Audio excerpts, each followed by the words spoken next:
Hello, and welcome back to another episode of HBO Max. I should count down when I start the intro. I'm realizing. Maybe. I should do that. I'm the host. I'm your host, one of your hosts, Makenna. The host with the most. The host with the most. It's me. Makenna, and joining me as always is Brendan. How are you today, Brendan? Just fine, McKenna. I'm doing just fine. That's great. I'm happy for you. It's just fine. We did is Christmas. It's still Christmas month. Fun fact. Christmas month. December. Yes. We did Hogfather. Ooh, my voice caught on that. But we did the Hogfather. Terry Pratchett's The Hogfather. Terry Pratchett's The Hogfather. And I guess I go right into the facts and figures. But so it was released. This is the first miniseries that we've done. This is the first thing that we did that wasn't yeah movie. So this is listed TV as a TV movie, but it's I watched when it. It was 3 episodes really. Yeah, they cut it up weird. When I watched it was broken up into. I've only ever watched this 2 episodes. I wonder how they broke it up into 3 episodes. Yeah, that's what I read on Wikipedia. I was confused because Amazon had it broken up into 3, or the version that I watched. Yeah. Yeah, when it's a TV movie, but it was presented on Sky TV as a 2-part miniseries, about an hour and a half each part. Yeah, it's enjoyable. It originally released in the UK December 17th and 18th, 2006. It's the first live-action film adaptation of a Discworld novel, which is Terry Pratchett's universe, I suppose. Yes. It won the 2007 BAFTA TV Interactivity Award because I guess, like, when you watched it on DVD or something, there was, like, bits you could interact with. Yeah, there was some kind of... I couldn't figure out what the interactivity was to it, looking it up. But yeah, apparently on DVD, there's some kind of thing you can do. BoneCon in the future. We'll find a copy. Yeah. In the movie, the Death of Rats is credited, played by Dorkery Hellemice, which is an anagram of Michelle Dockery, who plays Susan. Because, anagrams are fun, I guess. Oh, I mean, they are. I know they are. But, why not? Michelle Dockery, McKenna. You know what she's in? Downton Abbey! Yeah, she's the Downton Abbey. I got so excited. Oh, it's in my notes. I've never seen it. It was just something that I looked up on Wikipedia, just going through, because I was like, man, she's so good as Susan in this. And so I looked up and I was like, oh, she's in Downton Abbey. I bet McKenna has things to say about that. I do. She plays Lady Mary, who's one of my favorite characters. I love her. She's ruthless. It's amazing. She's amazing.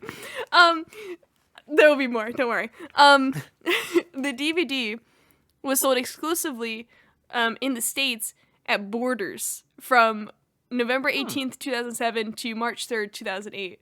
You ever been to a Borders, McKenna? Oh, absolutely. The Borders was right across the street from the Barnes & Noble. So, you could hit both on the same day. It was great. I've only ever been to a Borders once. We didn't have a Borders around here. You had to go all the way to Sacramento to go to a Borders. We only had Barnes & Noble in this area. Road trip for Borders. The Borders was next to... Is Bonton... Is that an internet or a national thing? Do you know Bonton? It's definitely a Pennsylvania thing. So it's a department store, but it had an escalator. And I hated clothes shopping growing up, but I loved going to Bonton because I would make us go up and down the escalator. But it was right next to the Borders, so we would go. The only time I would go with my mom clothes shopping other than the escalator is if we went to Borders as well.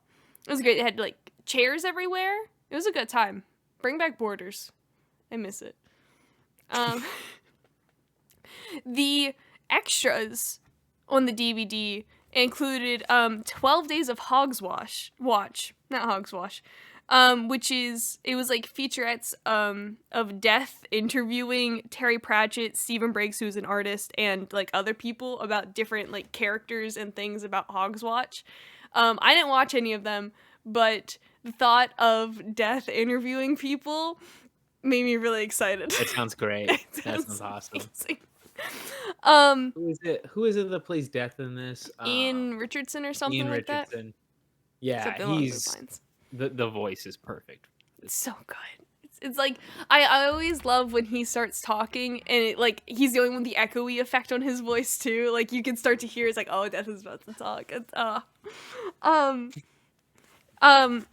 Mr. Sidney, the actor who plays Mr. Sidney, Nigel Planner, narrated 21 of the first 23 Discworld novels, as well as he did voices in the 3 Discworld video games.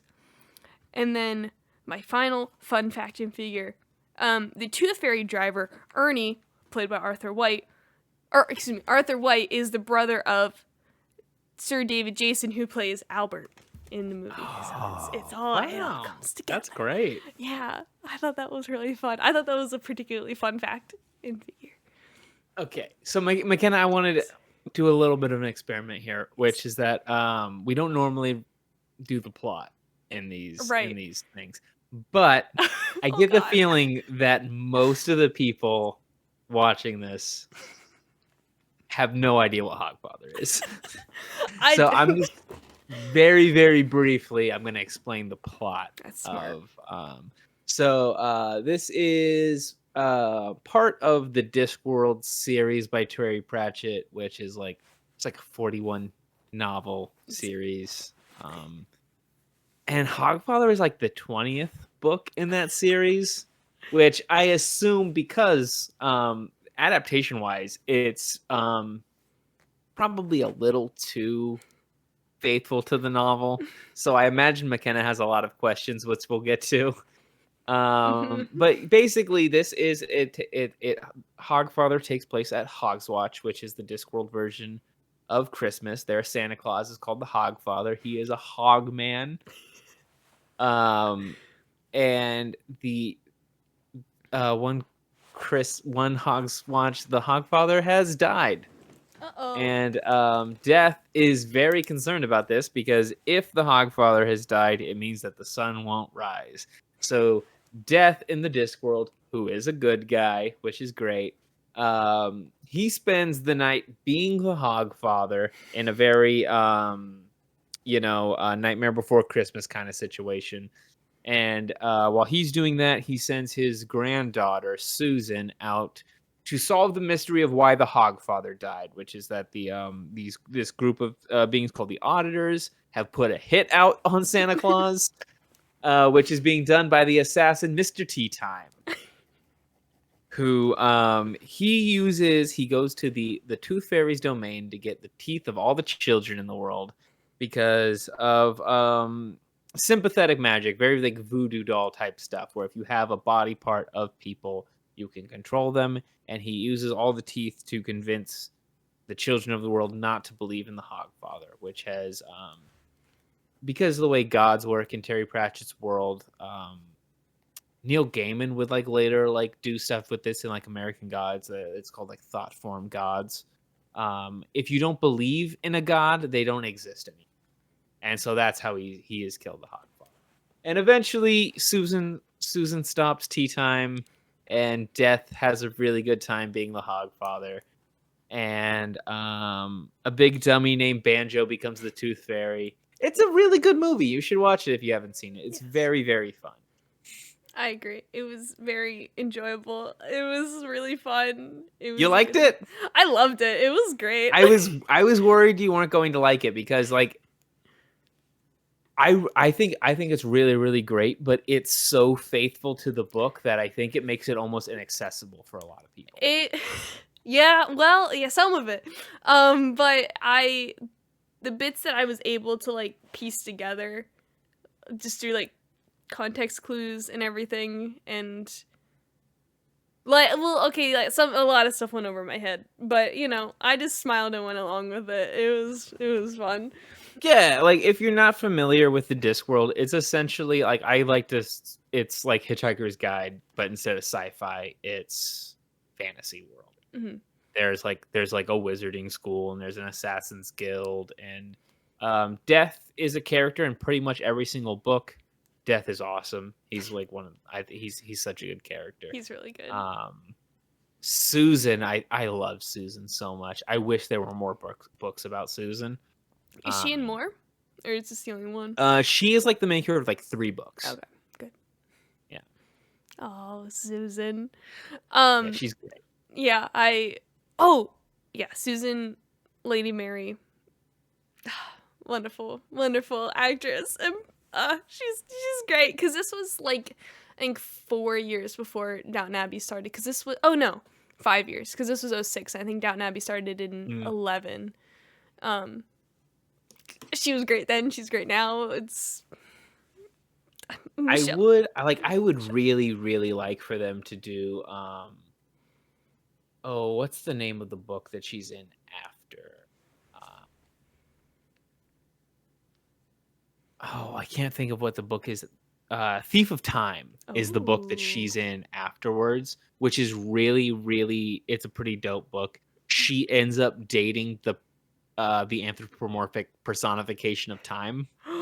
Hell yeah. And that's like where her story ends. But it's set well enough after Hogfather where I think that they could just bring Michelle Dockery back if they ever wanted to adapt it. Oh, please bring her back. Downton Abbey's over. They just did 2 movies. Yeah. It's our time. I think the way the Discworld works, right? Because like I said, there's 41 books in the Discworld. They're not all like essentially he wrote every single book in the series to be like you could pick that up and that's your first book, and like that's good. Good enough, like you can understand it without like reading all the other ones.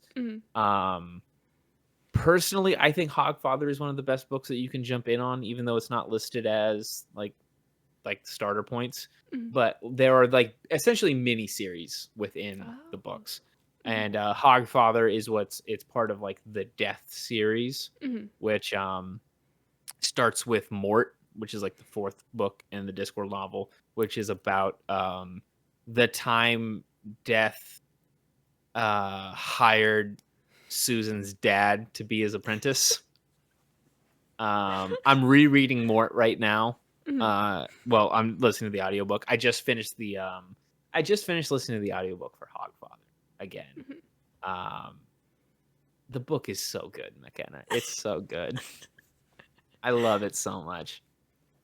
I haven't read too many Discworld novels. Like Hogfather was the first one that I ever read. And I've only read about, I think, 3 or 4 Discworld books.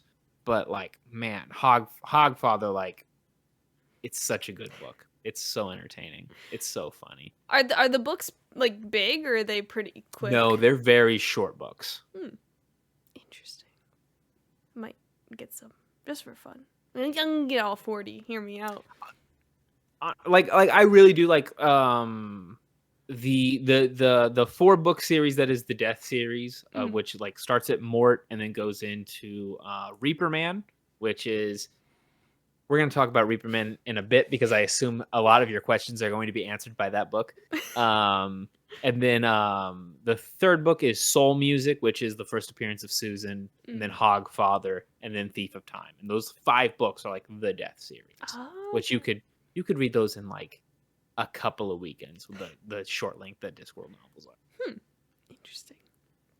Oh, time to Hogfather, 8 minutes 13 seconds in the first episode, or the first overarching. Okay.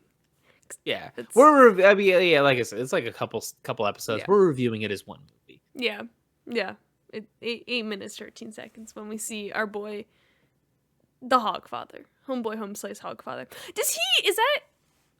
Is he like Santa? Is that all he does? Is like Hogswatch, and then he, for the rest of the year, he's just sort of hanging out.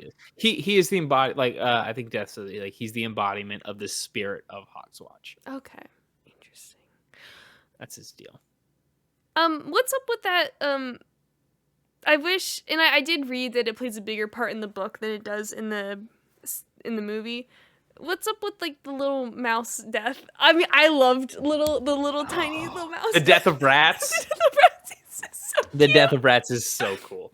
Okay, so the death of rats ties in with the first appearance of Susan in the Discworld novels, which is essentially Death took a break for a while. The auditors, which are like the main antagonist in this film and in this movie, they basically decided that like Death got too fond of humans and he wasn't like doing his job the correct way. And so they forced Death to like give up his position as Death, and he became like mortal for a time. Oh. And while Death was away, because Susan was the his granddaughter, she had to become Death for a little bit. Oh. But while Death was away, there was a like very similar to like what happens to the Hogfather in this, with like the god of hangovers and like there was like a vacuum of belief with Death. And so it like each different like species for a while got their own death. And the death of rats first appeared in that. And the death of rats is basically like the only death that stuck around after like the main Grim Reaper death came back. And so in the book, the death of rats is the one who gets Susan like involved with everything. Like he's the one who like shows up to her and is like, "Hey, your granddad's doing some weird shit. You need to like investigate this." And like he's there like throughout most of the book. But like they sort of reduced him to just a cameo in this, which is really fun. The death of rats is awesome. I love the death of rats. I was so surprised when he was the little. Yeah. I was 100% thinking that we would see all of the Grim Reapers for each of the species. I was buckled in. I was ready for all of the little Grim Reapers with their tiny little sides. Yeah, there's the death of rats is the only other death there is anymore. But in the book Soul Music, each like species gets its own death. Oh my god. And like the death, it's like a little joke in Soul Music about like what the death of rats should ride. And the death of rats like thinks that it should ride like a cat. But in Hogfather, the book, he ends up like spending most of the book riding Quoth the Raven. Oh my god! Which Quoth the Raven shows up quite a bit in this in the first part of this book. Quoth the Raven's awesome. Quoth, what? Who? Explain Quoth the Raven to me, please. Oh, okay. Quoth the Raven is like an interesting like side character for a couple of the things. Like, okay, so like like Odin, right? Yeah. Like Odin has like ravens, right, or whatever, and he's got one eye. What Quoth the Raven explains in Hogfather is that he used to be one of like the Discworld version of Odin's ravens. Oh. And so like how the Raven like keeps talking about eating eyeballs and stuff in this, and he like because he's a Raven, like they eat carrion and all that, right? The story is that like the Discworld version of Odin used to have like a group of ravens around him, like the regular Odin, except one of them ate his one eye, and so he got rid of all the ravens, and so they had to find other jobs, and so Quoth the Raven ended up just hanging out with Death a bunch. Because like in my mind, Quoth the Raven was like Iago in Aladdin, where he's just. I mean, I've never seen Aladdin though. I just know there's a talking bird. And he hangs out with Jafar. So like I just assumed, the Raven is just Death's bird hanging out. I don't know, but that's great. In the book, like he hangs out with the Death of Rats mostly, and like because like the Death of Rats talks and like only squeaks. So essentially, like Quoth the Raven mostly serves as like translating for the Death of Rats. That's so cute. The Death of oh my god. Yeah, Death of Rats is an awesome character. He's so good. I was so happy. I love like he even had like the little like blue lights that like in the eyes that like Death had and everything. Like he was the Death of Rats. Just more notes on. I have more notes on my homegirl Michelle Dockery. Michelle Dockery, please come on the show. I love you with all my heart. I just wrote Lady Mary in big caps, and I love her hair in this with like the black streak. Oh, yeah. That's, as the kids say, dope. Like it's so cool. So cool. in like because like when she like puts on her robes and stuff, like her hair changes. So cool. like a part of the book is that like her hair does its own thing. Like she doesn't have control over her hair. Oh my god. I like when they're in that room with all the hourglasses. It seems like everything's like it is almost all black and white, but like not completely all black and white. That's really cool how they shot that. That is actually like a really, really cool adaptation of something in the book, which is that so like all the domains of like the gods are like the anthropomorphic personifications or what they're called. They're based on like like what the human imagination is like builds into that entity. So like death, the way that they describe it is that like death has an entire color palette to his world, but it's all different kinds of black.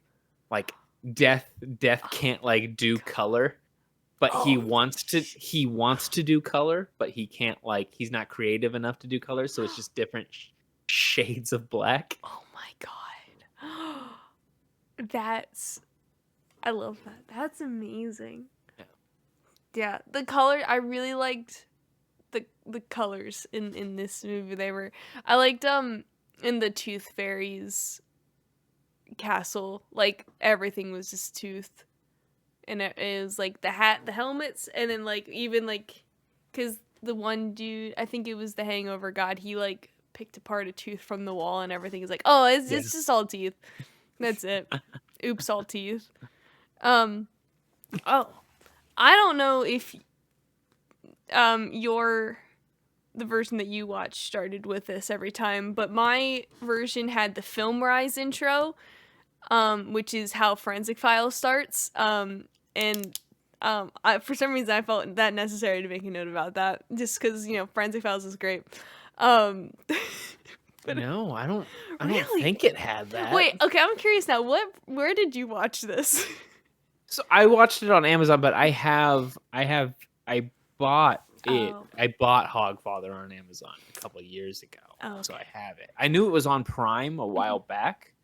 Yeah, I watched it on Freeverse. So like it was Okay. free, but it had ads throughout it. Yeah, I think they took it off Prime, but yeah. So it opens with the two narrations about like the Discworld.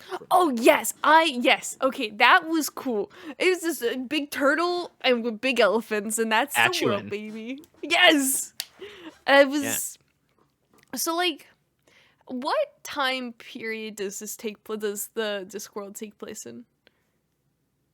No specific time period. No specific one. Yeah, it's its own planet. Okay. Oh, that makes sense. Yeah, it's implied that it is in the same universe as us. It's just its own planet. It's its own planet.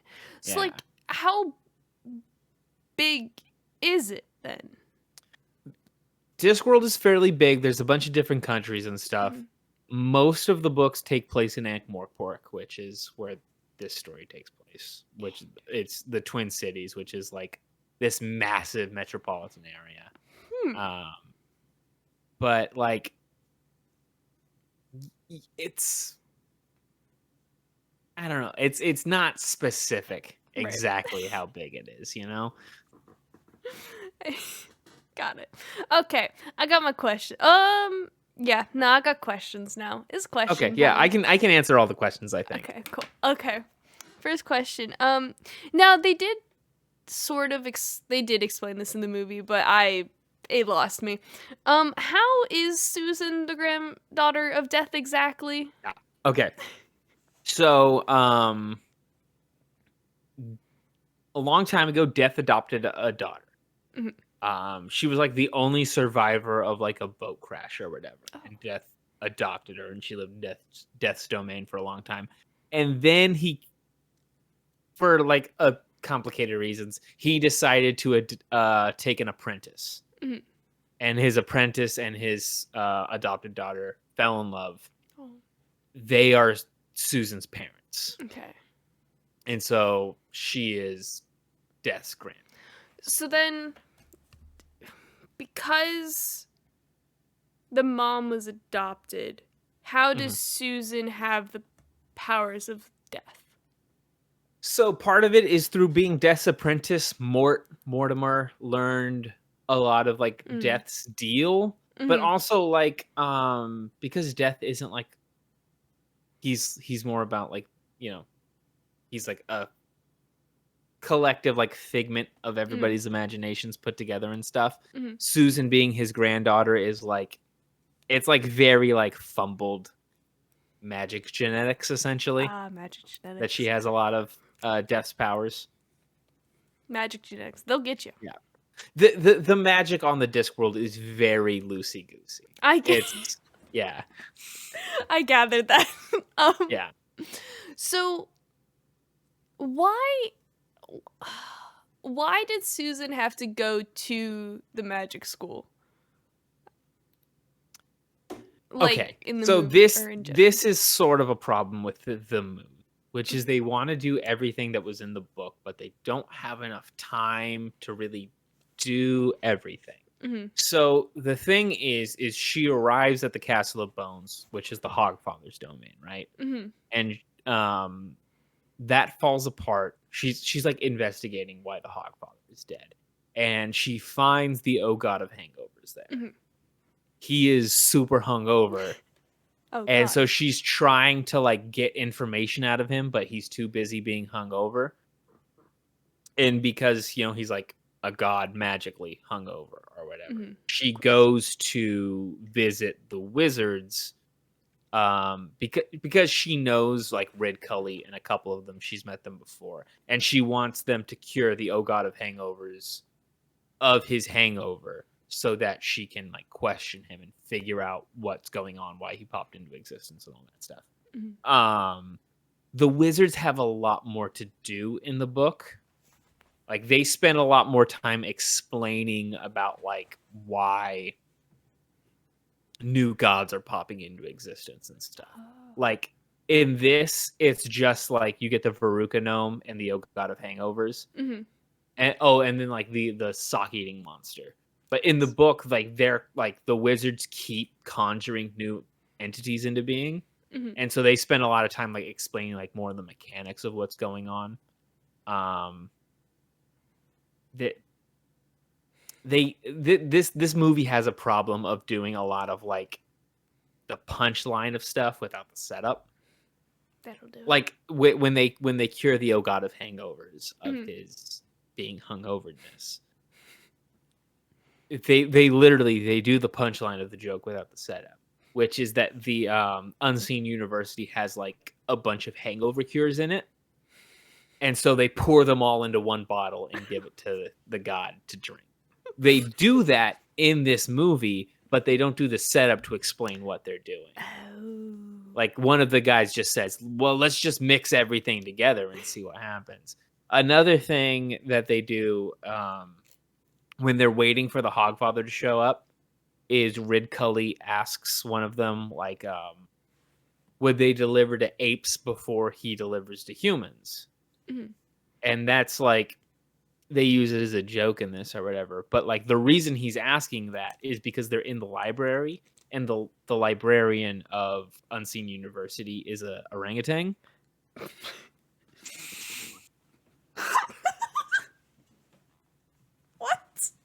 He's a guy who was turned into a rank. Oh, okay. Yeah, that makes more sense now. Yeah, it like happens in like the first book, and like for the rest of the time that they go to Unseen University, the guy's an orangutan.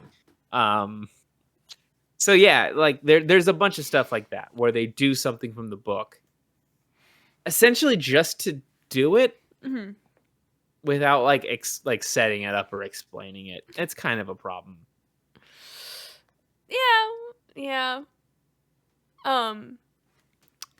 Yeah.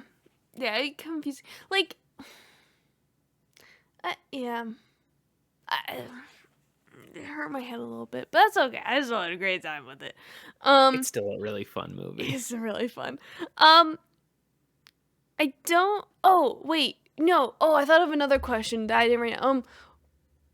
It made me think of what? How? Why? So okay. So in the house where Susan is the governess, she goes downstairs and gets the monsters in the basement, but like she plays it up first for the people at the party. I assume the parents of the children, maybe? I don't know. Yeah, the parents of the children and their friends. Yeah.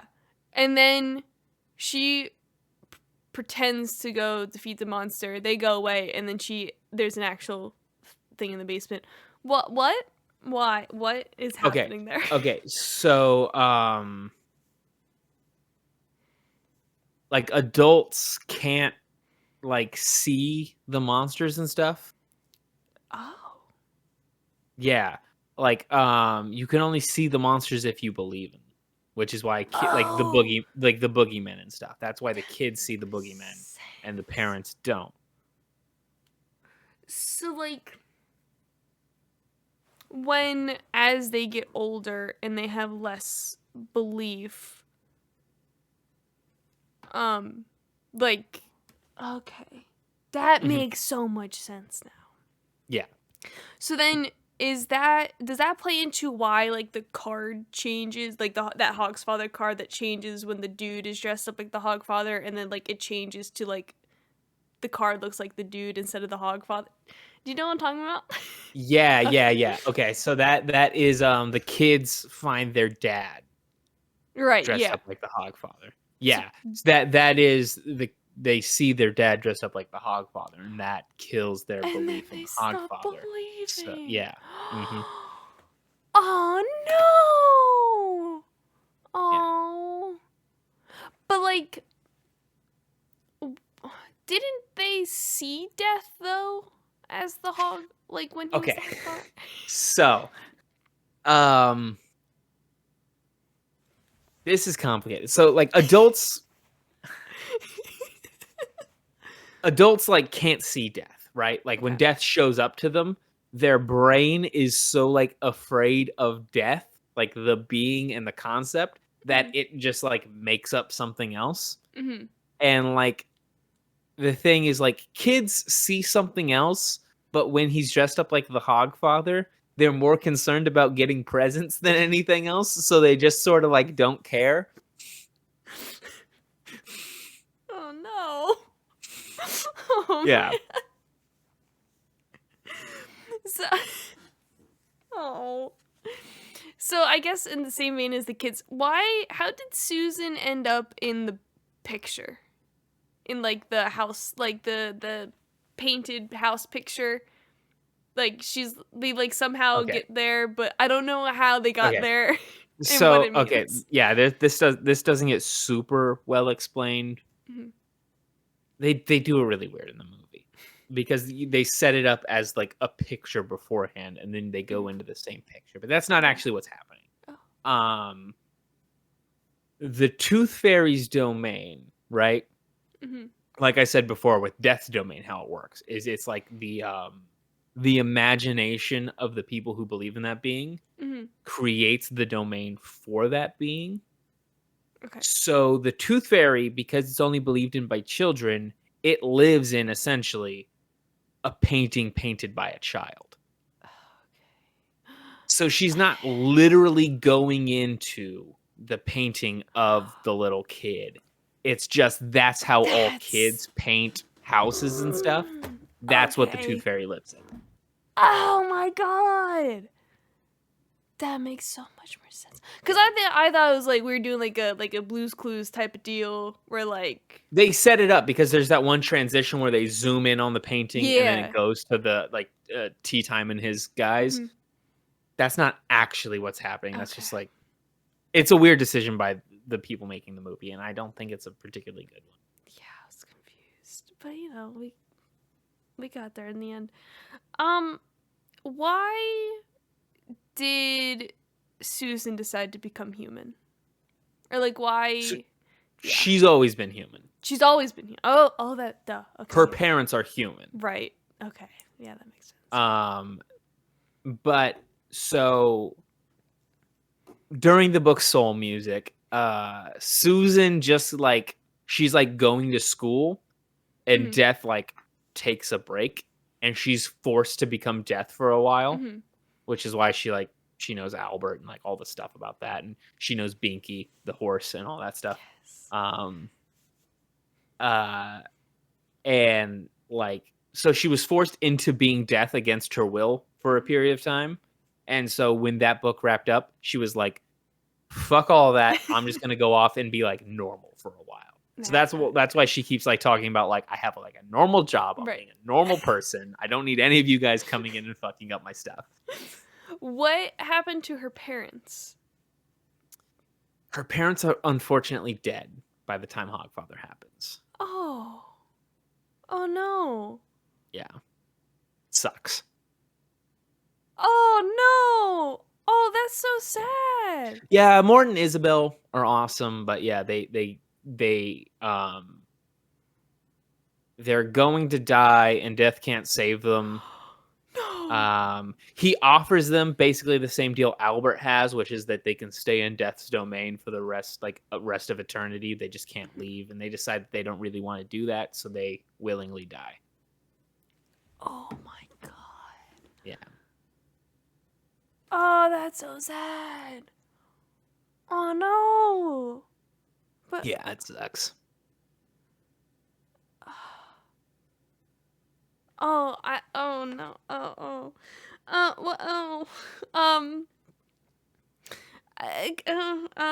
The next question. Transition away from that. The next question. Who are the auditors and why do they want the Hogfather dead? Okay.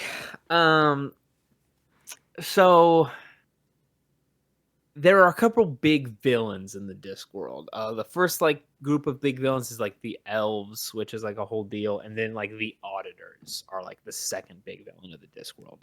The auditors audit the universe. They're in charge of making sure atoms spin right, gravity works, all that shit, right? The reason that they want the Hogfather dead is humans make the nature of the universe really messy. Because humans and like life in general, we're capable of believing in things, and through believing in things, we can make things. And the main thing the auditors hate is that the things that we believe in end up becoming more important than things that are actually real.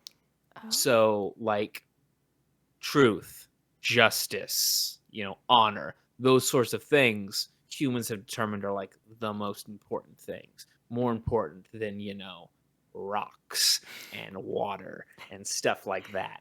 And they don't like that because essentially through belief, humans are able to make things real. And so the Hogfather is emblematic of that belief. Mm-hmm. Death explains it in I got to get the whole quote because it's one of my favorite bits of writing ever.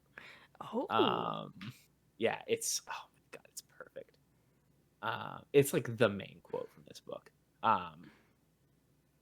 Okay, so this is Susan talking to Death, where she said, "Humans need fantasy to be." Humans need fantasy to be human, to be the place where the falling angel meets the rising ape. Like tooth fairies, hogfathers. He's like, yes, as practice, you have to start out believing the little lies so that we can believe the big ones. Yes, justice, mercy, duty, that sort of thing. Take the universe and grind it down into the finest powder and sieve it through the finest sieve, and then show me one atom of justice, one molecule of mercy. And yet you act as if there's some sort of ideal order in the world, as if there's some sort of rightness in the universe by which it may be judged. Oh. That's like the point of the story. Oh. That like by believing in the Hogfather, that teaches you as a kid that it's like it's okay to believe in something that you're not going to physically see in the world. Like, things being correct, things being the way that they should be. Because you know what, Makenna, we're seeing it a lot lately that like, things, honor, justice, truth, those things are very flimsy and like, not exactly real. Allegedly. Yeah. So, yeah, that's why the auditors hate humans and why they hate why they want to kill the Hogfather. That's dumb. Fuck the auditors. Fuck the auditors. But like, how? They seem to have too much power. But how do they differ from death? Like, I don't know. That's it. They kind of don't. They are like around the same playing field. One of the things that Death brings up in like the book, and like he mentions it briefly in the thing, which is that like the auditors aren't supposed to be doing what they're doing in this book. They're breaking the rules. Mm-hmm. Like they're not supposed to get involved in these sorts of things. Mm-hmm. So that they are like the same. They're more just like part of the universe, just like a thing that is supposed to be making things run correctly. Like, so like the thing with the elves in the Discworld is that like the elves are like the first main villains of the Discworld, and they embodiment like chaos gone too far.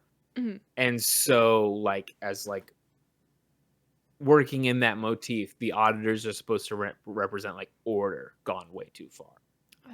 And that like there's supposed to be like a balance between the two things. Interesting. Yeah.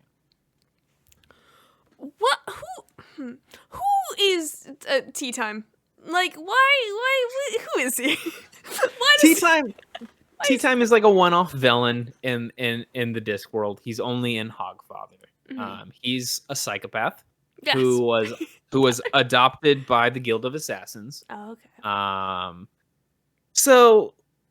okay. So the thing about the Discworld is that like the Guild of Assassins and like the Thieves Guild and stuff are like organizations that are just like open and known to everybody. Mm-hmm.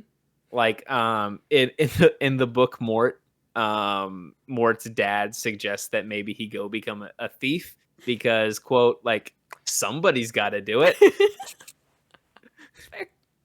fair. And so like the Guild of Assassins is actually like it's essentially like Harvard on the Discworld. Like you go awesome. Like it's like the best education that you can get outside of being a wizard. And while you're there, they just also teach you to kill people casually, no biggie. Yeah, and like what's it? Like the patrician of Ankh-Morpork. I think his name is Vinatieri. So like the mayor of Ankh-Morpork is part of the Assassin's Guild. Like that's where he went to school. Yeah, Tea Time was adopted by them because his parents died when he was very young. And as the head of the Assassin's Guild says in the book, that maybe should have been a sign. Yeah. Tea Time killed his parents. And that'll do it.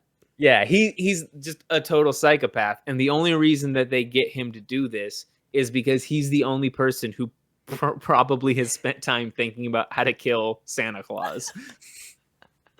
In the book, do they pronounce it like Tome or whatever it is in the Yeah, so it's written Tea Time, right? But yeah, he pronounces it Tia Time. Why is it like that?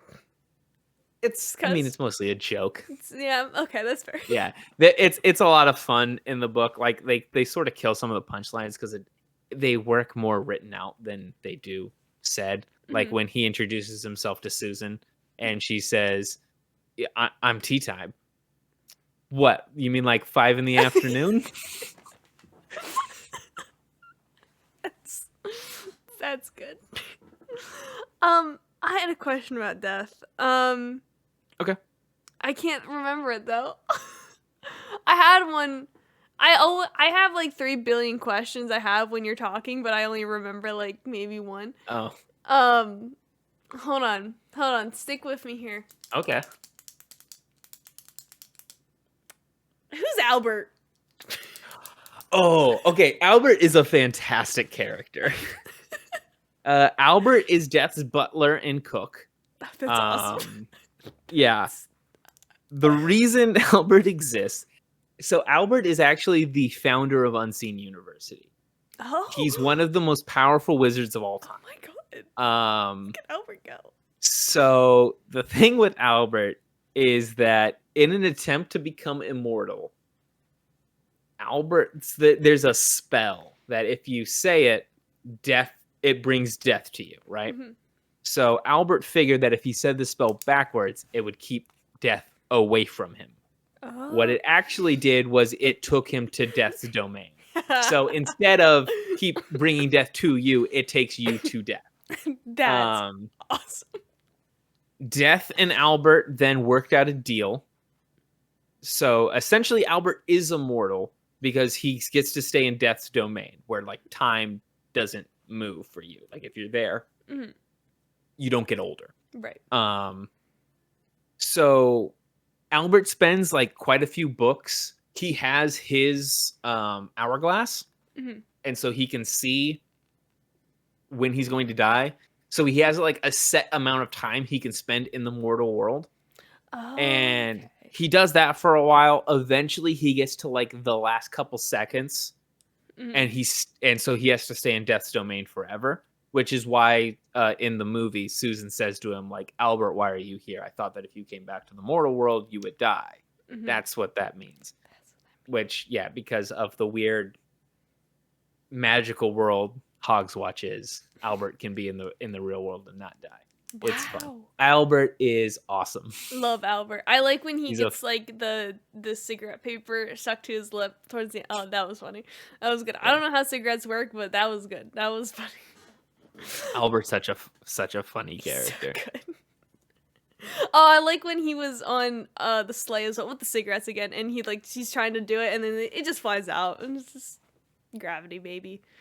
The hourglasses. That's what I was gonna ask you about. What is that room? Like, what does it mean? What does like the Hogsfather like? How did the Hogsfather hourglass break? Like, did Death do that? Like, what's going on? Okay, so everybody who is alive has an hourglass, Right. right? Mhm. Counting down so that Death can see who's dying and whatnot. Mhm.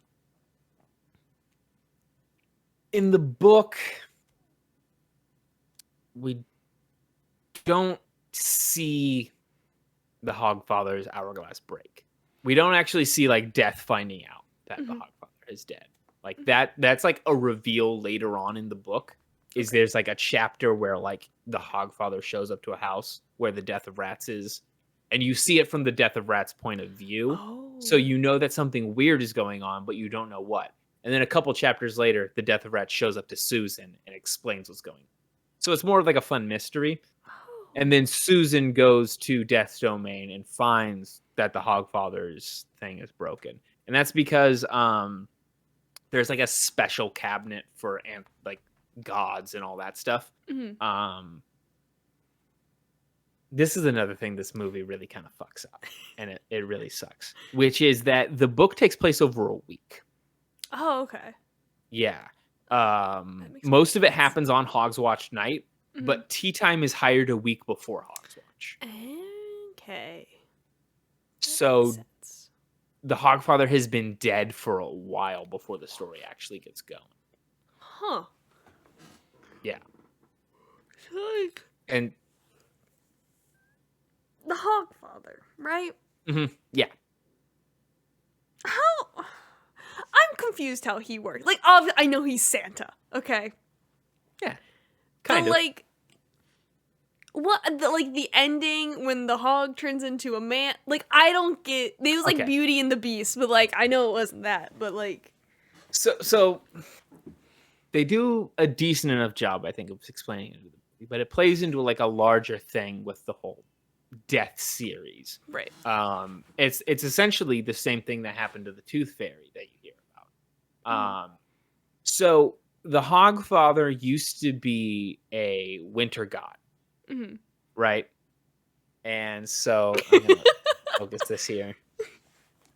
There you go. The Hogfather was like a god of druids, which an animal sacrifice, right? Mm-hmm. Blood on the snow to ensure that the sun would rise Right. after the winter solstice. Eventually, people stopped believing in that, and so being a god who is fueled by belief, he had to come up with like a new gig, essentially, a new like scam to get people to keep believing in the general winter god. And so eventually, just like in real life, eventually the winter solstice just became Christmas. Yeah. And that's like essentially what happened with you find out that the Tooth Fairy was the first boogeyman who ever lived. Oh my god, okay. That's what that whole thing was about. And it went from like scaring cavemen and all that stuff being like it said like I was like the first thing you were scared of in the dark, like the primal scream. I'm what that is. Like that's terrifying. and eventually, and this is kind of like why it's important to like the overall Discworld series, which is that being around humans for a really long time changes the deities, or like the anthropomorphic personifications, which is that eventually the boogeyman started to like children and want to protect children, and that's why it takes teeth, because like we find out in the movie, teeth can be used to control people through sympathetic. That's what's happening to Death. That's why the auditors don't like Death, is that being around humans for so long has changed Death. Death likes humans, and Death wants to help humans as much as he can. So it all sort of ties in together for like a larger kind of deal, you know? Why does he bring that one person back to life? For that one girl at the end? Because so they sort of cut this a little bit short too, which is that like it's more of like a conversation with Albert in the book, where he talks about like he's taken to this area where the match girl has died. Mm-hmm. And Albert explains like, oh, you know, it's in like the Christmas stories, like the angels are going to show up and they're going to like, you know, it's this whole deal. And it's like, oh yeah, and they'll show up and they'll save her and all that stuff, right? And he's like, no, they get there at the end because like, you know, like, yeah, you're like, because for the rest of the people, like, oh yeah, your life sucked, but you didn't die out in the snow, so that like gives you a little boost or whatever. Death is like, he likes people. Mm-hmm. He does it throughout like the books. He sort of gets on his nerves that like things aren't super fair in the world, and that's a lot of what's happening in this book, is that like when he has to go to like the poor people's house and he's supposed to give them really shitty gifts, and he decides that he's not going to do that. So like normally Death can't interfere in like somebody dying, but because right now he's not Death, he's the Hogfather, he can save the little girl and keep her alive for a little bit more. And that's one of my favorite parts of the book. It's very nice. It's very sweet. Yeah. And also in the movie, I think it's such a good, like, especially from Albert, it's such a good performance when he adds more sand to the hourglass, and like it's like it goes to Albert, he's like, you can't do that.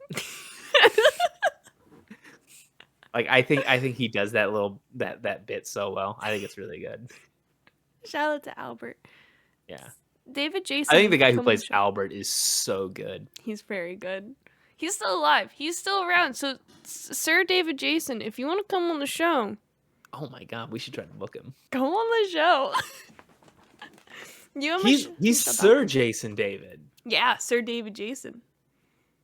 What else has he been in? All of. How did he get knighted? What else has he been doing? I looked his Wikipedia page the other day. Yesterday, I guess. What's he doing? He voiced Mr. Toad in The Wind in the Willows. Oh my god, this guy's old.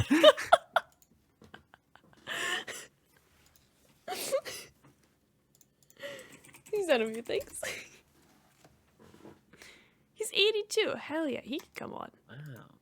He has 4 BAFTAs, 4 British Comedy Awards, and 7 National Television Awards. Okay, what did he win his BAFTAs for? Because that's gonna tell us like what he did. Like that was okay. Hold on, let me pull it up real quick. I don't know if it'll tell me. Hold on, please hold. I need to pull some Wikipedia pages up.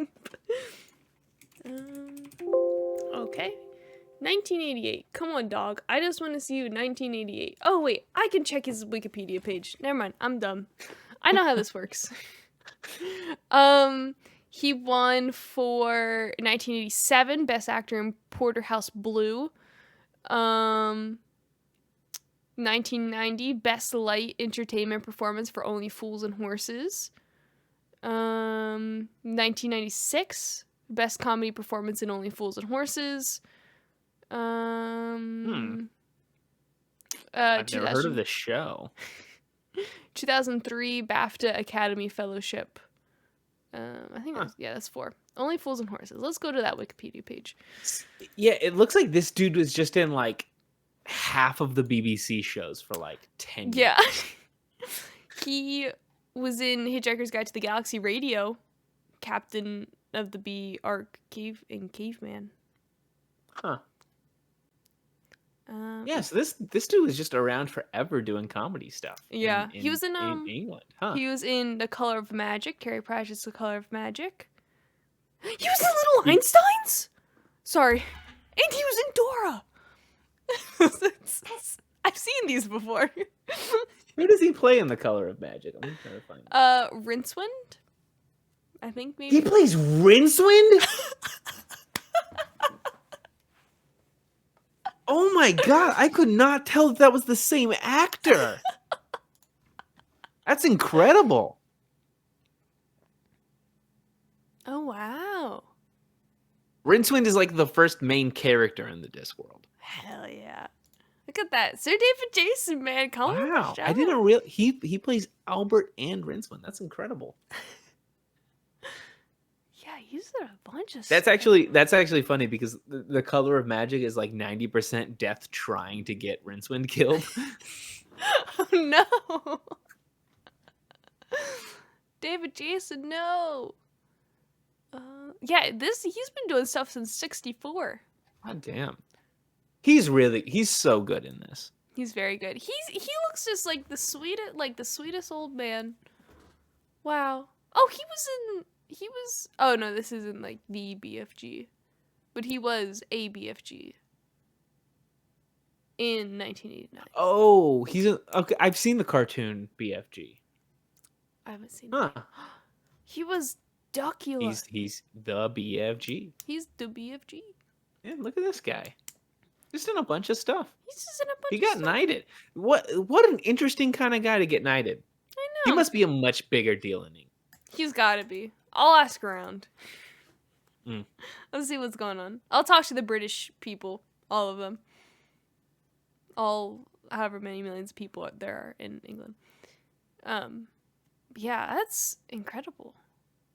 He should come on here. Yeah, we should get him. Do you have like Twitter or anything?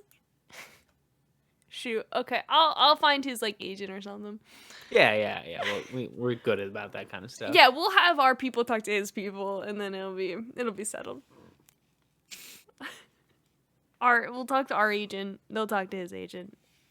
Yeah, I have an agent, definitely. Oh yeah, I do too. Absolutely. That's the agents are talking about the Haas's sponsorship still. It's been months. Yeah, it's a big contract. There's a lot of complicated language that they're going over. Oh, 100%. It's salads and yeah. All of we're not going to sign unless they give us free bouncy balls.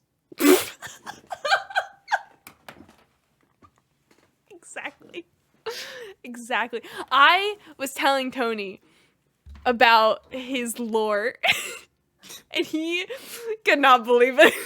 It's impossible. But he's excited to be on our first Haas's episode, so.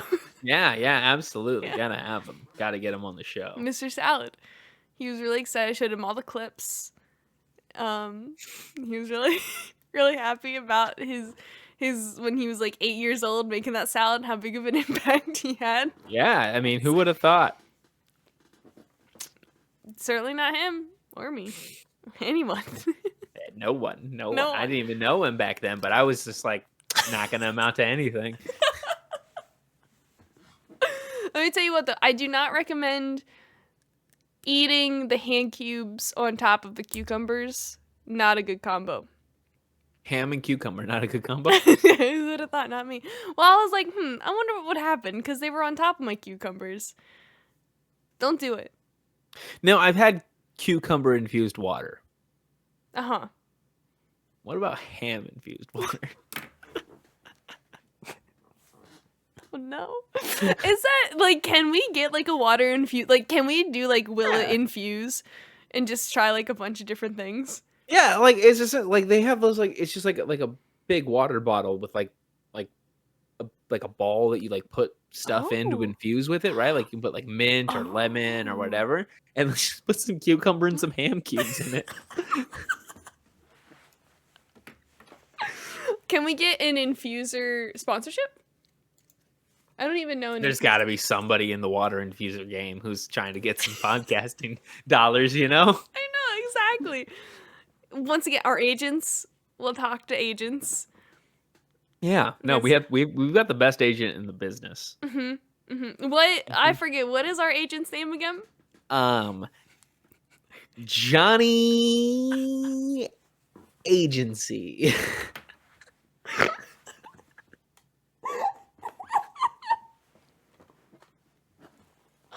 Yes, Mr. Agency is very good. Johnny Agency, agent to the stars. Agent to the stars.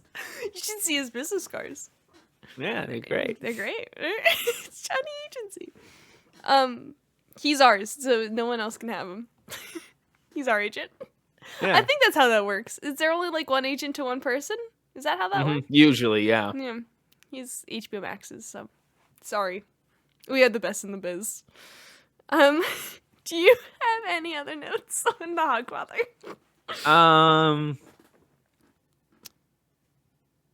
I just think it's such a good story. I think it's like one of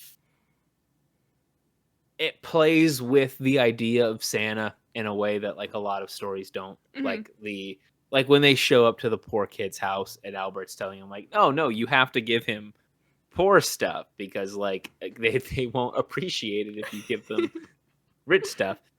I think stuff like that is super good. The guy who plays Tea Time is he's awesome. I don't think Tea Time's like group gets enough play in the movie. Like I would have liked a little bit more Medium Dave. A bit banjo. more banjo. Banjo's really great. I really can't like. Michelle Dockery is so good as Susan. Good. She's perfect in the role. She's so good. I love her. It was really nice because I went, finish Downton Abbey. I'm like, man, never see her again. And bam, there she was, right there, Susan. Shout out to Susan. I love her. Yeah, she's so good. She's very good. Oh, Death. I also want to shout out Death again because usually I'm scared of skeletons, but he was funny and maybe not as scared, although I still had to watch it during the daytime because his smile still kind of freaked me out, but it was worth it. He sort of reminded me of, now to be fair, I haven't watched the show in a while, but he sort of reminded me of what I remembered like the Grim Reaper to be like in The Grim Adventures of Billy and Mandy, where he's like he's funny yeah, Death. he's like yeah. I would not be surprised if in The Grim Adventures of Billy and Mandy they took inspiration from the Discworld version of Death. Because he's like a big dork in that. Yeah. Which I appreciate. It made him less scary. Like he's terrifying like visually, but then he's like, oh no, he'd be cracking jokes. I love the book has way more. Especially like the audiobook is so good, but the variations that Death comes up with of ho ho ho. Oh yes, he's beginning ho ho ho. It's so good. I'm just trying to figure out how to be Santa. Yeah. Oh my god. Yes. Watch The Hogfather. It's Christmas. A happy Uh, Hogswatch. Oh no, that's not. I have a couple of quotes from the book Oh, that are please. just like so funny. Talking about why Susan became a governess and like teaches kids because she went to college. Um, Getting an education is a bit like a communicable sexual disease. It makes you unsuitable for a lot of jobs, and then you have the urge to pass it on. That's amazing.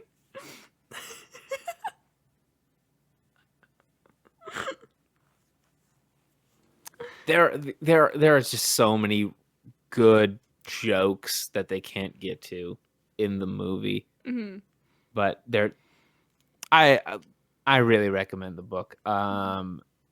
Specifically the audiobook, Makenna. I really recommend people go check out the audiobook. Oh, you know how you can check out the audiobook? How could people check out the audiobook, Makenna? If you want, hold on. Oh, I'm in Discord. Hold on. I need to pull up the read. If you want to, oh, this is it. Hold on. Hold on. You should go to. Hold on. I believe it's audible.com/trial/HBO Max. audibletrial.com/HBO Max. All lowercase. It's case sensitive, so all lowercase. audibletrial.com/HBO Max. If you go to audibletrial.com/HBO Max, you can get a free 1 month trial of Audible, and you get a free audiobook that you get to keep, and it helps out the podcast. A little kickback for us. We get a little chunk of change. Keep the lights running here at the HBO Max studio. And honestly, if you don't mind the recommendation, I just finished the Hogfather audiobook. It's fantastic. The lady reading it is so good. They have Peter Serafinowicz playing Death in the audiobook. He's great. Bill Nighy does the annotations. Oh, it's so good. It's so good. So yeah, make sure please, if you haven't tried audiobooks, personally, I'm a huge fan of audiobooks. I work a lot. I'm out there driving on the streets. Beep beep. I can't read while I'm at work, but you know what I can do, Makenna? What can you do? Audiobooks. Wow. Yeah. And I'll tell you what, actually, the audiobooks have changed my life, Makenna. Like no joke. I've had for like so many years now, I've had like a thing where it's like I want to read one book a month. 12 books in a year. Haven't been able to do it. This is the first time that I have not only read 12 books in a year, I've read 15 books. Oh my god. You're almost all of them were audiobooks. Wow. You're breezing through them books. Wow. I thoroughly big fan of the audiobooks. So yeah, if you wanna like read more books, I think audiobooks are a great way to do it. The Expanse, the audiobooks, those are so good. Chuck Klosterman's audiobooks are really, really fantastic. There's just so many good ones. So yeah. audibletrial.com/HBO Max. All lowercase. Get yourself a free audiobook. Help out the show. Woohoo! Look at that. We're official now. We did. I guess. We're doing things. Oh, I forgot a fun fact to close out the show. Okay. Because I forgot to write it down. The dude who's like the body for Death, who like he did. I believe he was. He did the werewolf for Lupin in Prisoner of Azkaban. He was like the body. Really? Yes. It is Marnix van den Broek. Yeah. Sweet name. Yeah, he played the special creature actor for the werewolf in Prisoner of Azkaban. Yeah. Ooh, he also played the Shadow in Inkheart. You know Inkheart, Makenna? I don't know Inkheart. Oh, Inkheart was a fun book that I read when I was a kid. Ooh, he's also the guy who played the Silence in Doctor Who. Oh, okay. The big creepy aliens. Yes, I remember the big creepy aliens. Yeah. So there you go. Hell yeah! Look at that. And I believe with that, oh my word, my notebook is falling apart. With that, Brandon, where can people find you if they want to find you? They should find me on TikTok. At Jose Ruckus on TikTok. That's kind of where I'm doing most of my thoughts these days. I'm putting them up on TikToks. Very good. Yeah. What about you, Makenna? Where can people find you? People can find me here. They can find me here, pretty much. Mm-hmm. Yeah. All I really do on Twitter now is just retweet HBO Max. So yeah, I've noticed. Yeah. I don't know. There's. I mean, I can show you some of my recent cross stitches. I did. Here's a little Westminster Abbey that I did. It's a card. Oh. I bought it at Westminster Abbey. There's nothing written in the card yet, but it's there. I did. Is this the cat? This is the cat. I did a little cat with a fish. Okay, that's interesting. Got that pattern last year. I thought it was really cute. Big fan of cats.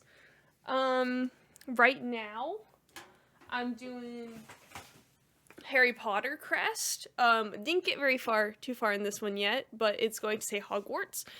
Similar to Hogwash, but not. Hogwarts. I got that one. Let me tell you what. Got this. I got a seal, £5 in England at a store that I don't remember where. The works, £5. Good deal. Big pattern. And it's a kit, so it's got all the stuff in it. Yep. Neat. I don't remember why I showed those off, but there you go. You can follow the podcast. You should follow the podcast. You should follow the podcast. Just pretty much Twitter at HBO Max, HBO Maks, YouTube, HBO Maks. YouTube.com/@HBO Max. That's Make sure right. you subscribe. That's smart. Like this video. Leave a comment. Makenna, what should people Dang it. Darn it, I always ask you. I'm not good on a spot like this. You should tell us what you want for Hogswatch. That's what I was going to say. Yeah. Tell us what you want for Hogwarts this year. Tell us what you want for Christmas. What are you hoping to get in the stocking this year? Yeah, maybe next year we'll grant your Hogswatch wish.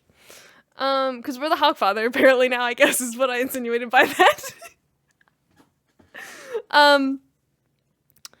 So, yes, Anchor.fm at HBO Max.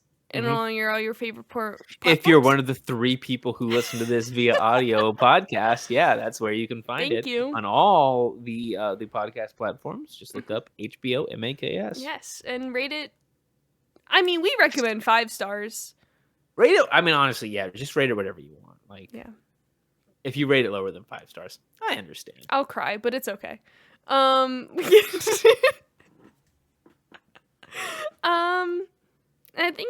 think we covered it all.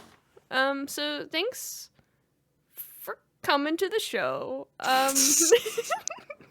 Very casual ending there. I'm trying. Happy Hogswatch. Watch. I keep going in Hogswatch.